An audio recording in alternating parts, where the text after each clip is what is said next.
Some of the banks that you've sold include USB, Wells Fargo, Goldman Sachs, JP Morgan, PNC. Should we think that they're banks that aren't well run because you've sold them? Or? No, okay. no. But I do think, I did think that banking could get in a lot of trouble just because of the kind of things that they did, and that I didn't like the banking business as well as I did before. Why'd you keep Bank of America? But I would love to have owned a bank. If Berkshire could have owned 100% of a bank, we'd love to own it. Well, we can't do it under the bank holding company. Would you like to be a bank holding company? Well, that means we can't do all the other things we do.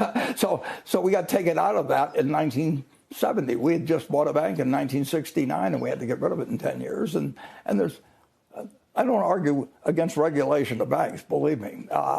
But that particular option has been taken away from Berkshire, and I think it's probably a good idea to taking it away from corporate managements generally.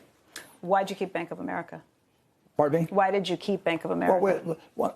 They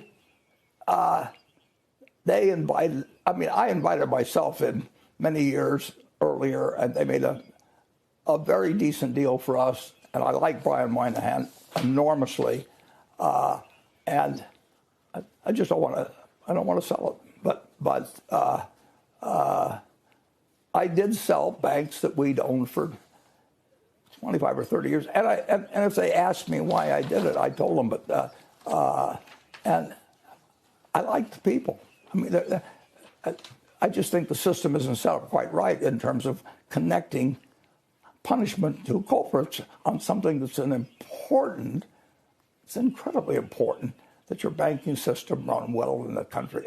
It just isn't going to work unless you have a banking system that works, and you don't want them to create periodic crises unnecessarily. Okay.